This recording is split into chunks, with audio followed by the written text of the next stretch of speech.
What if I were to tell you that democratization or increasing democracy, making things more democratic, is actually a tool of big business and progressive interests to increase their influence over the republic?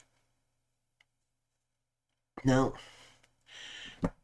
this may not be particularly intuitive, but if we look at the historical context of it, it starts to make a lot of sense. Now, one of the things to understand about how voting worked in this country prior to progressive reforms is the idea of taking certain aspects of the voting process out of the hands of the general electorate, thank you. And there's a certain logic to this.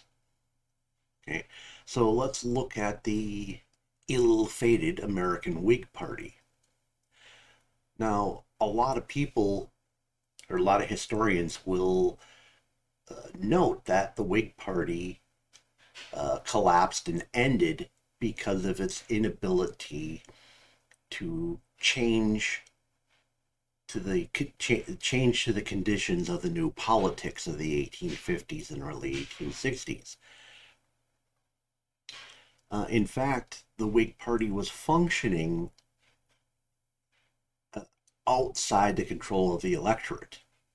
The Whig Party had a set of principles, and I mean, as far as principles go, as a libertarian, it's hard to recognize them as principles.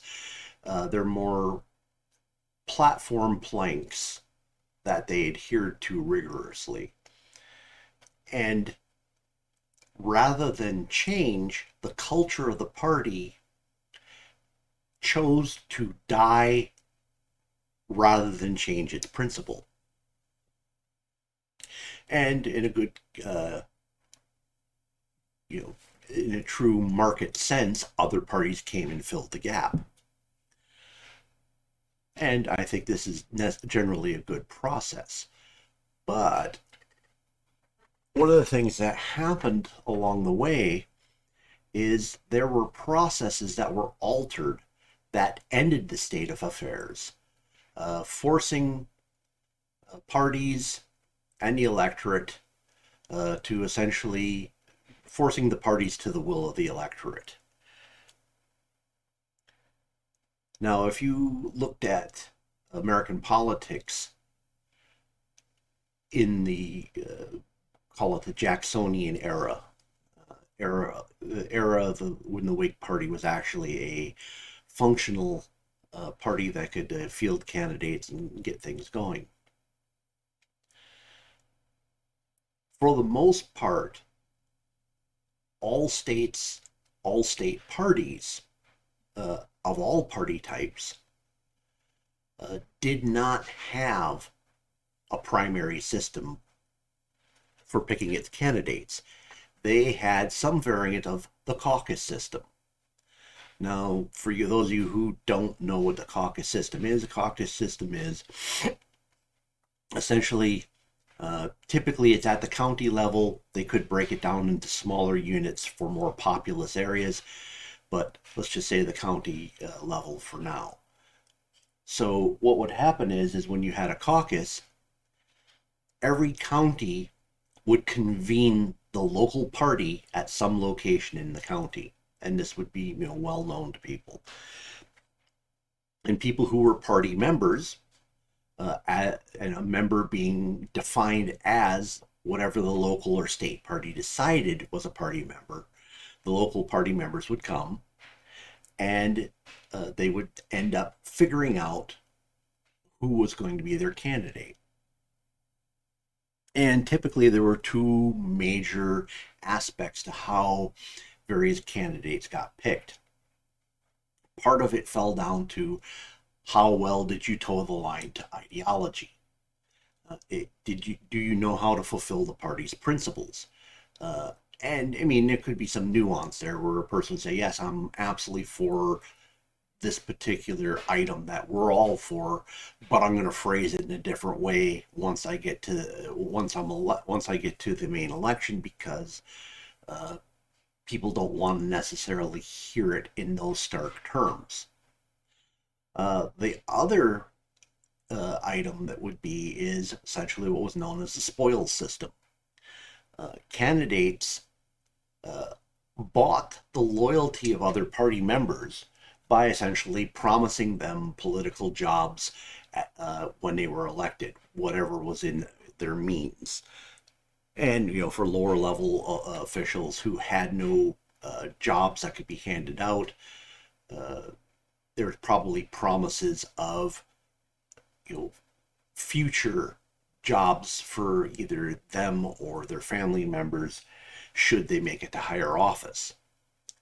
So what ends up happening is it created an insulated system where the parties were absolutely free to develop whatever ideology they wanted. If they failed to come up with an ideology that worked with the electorate, well, then they failed as a party. But what the main thing that occurs here is that the parties themselves very rarely moved away from their principles, and it took tremendous upheaval to change the party from the inside. This created a certain amount of predictability.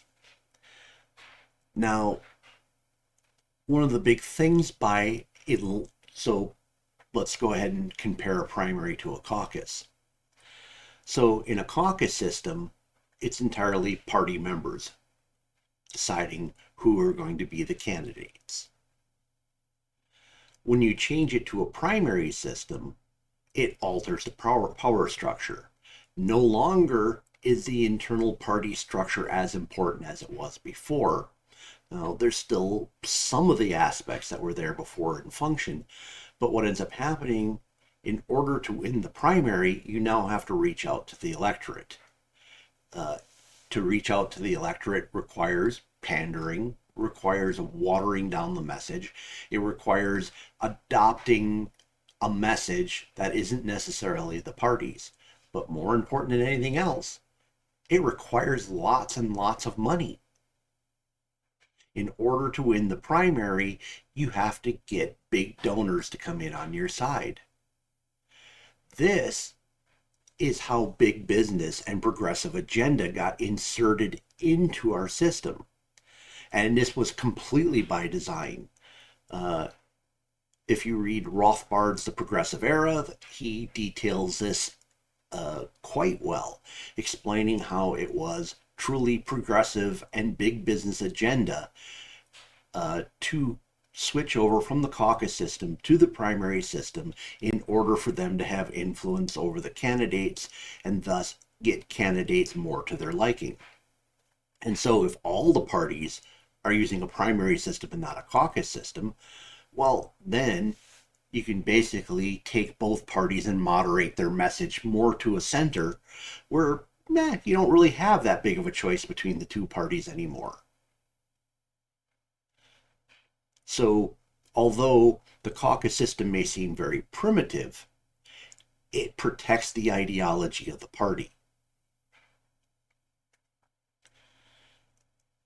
Now, another function of democratization that's a problem, and we can see this definitely happening in this election cycle, is the difference between closed primaries and open primaries. Okay, in a closed primary, at some point before the election, one has to declare themselves a member of a particular party, and they can only vote for that particular party.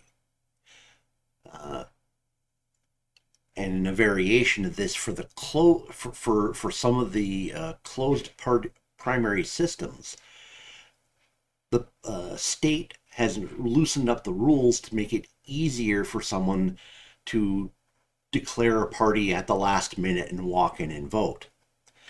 Now, both the open primary And relaxed rules for getting in and voting for a particular party causes a problem where the other party may convince members of their own party to register as the opposite party and go in and essentially sabotage the primary elections.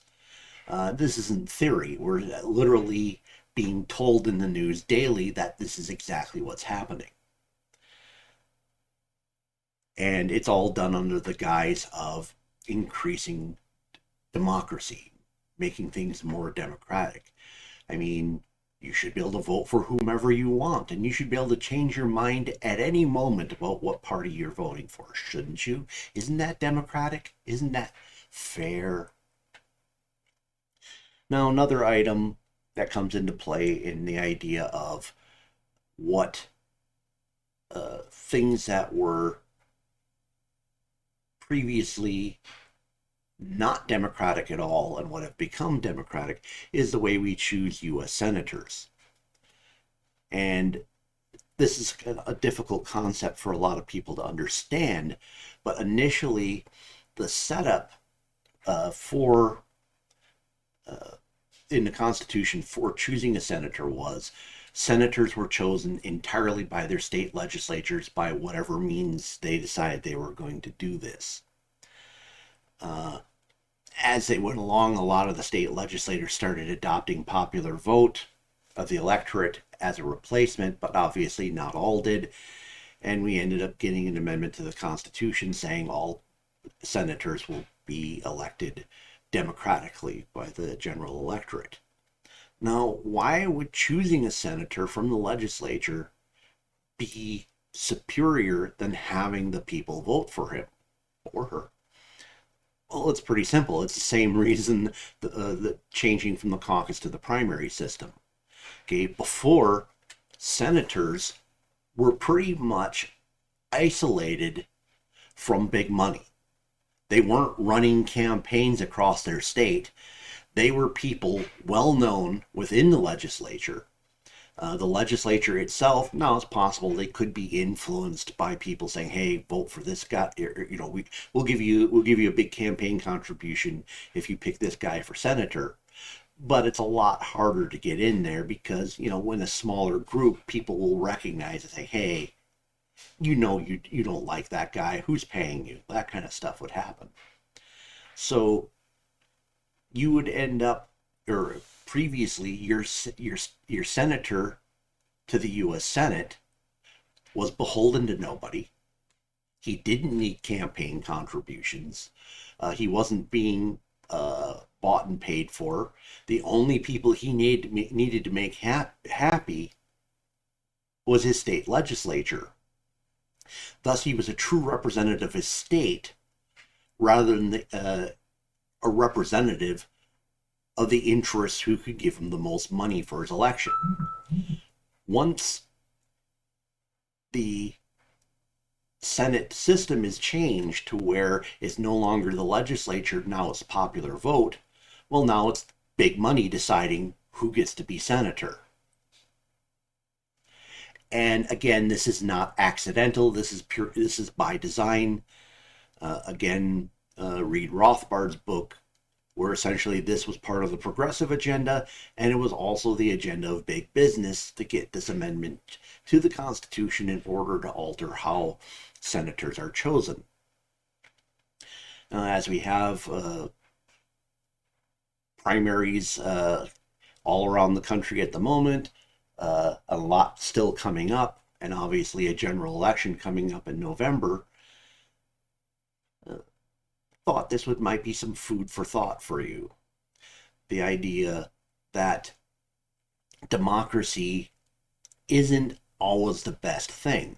And really, if you look at what the founding fathers were trying to do, they were trying to come up with a blend of democratic institutions and non-democratic institutions to be checks and balances on each other by eliminating some of the more republic-related items and changing them over to democratic institutions and democratic processes.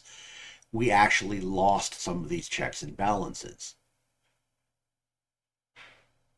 And if you ever wonder how correct I am, check out the handful of states that still use caucus systems. When that comes up in the election, that will probably be more prevalent during the presidential election process. Mainstream media will heap derision on all the states who have caucuses, just how horrible and awful and backward they are. And to me, that's kind of an indicator of, at least let you know that if they're that much in favor of them, maybe you should consider looking into the history of how these things were set up in the past to figure out if that's how we want to continue in the future. So, I hope this provides you a little bit of food for thought on the electoral process. Thank you for sitting in and listening to me tonight. Hope to see you in the future on my next video.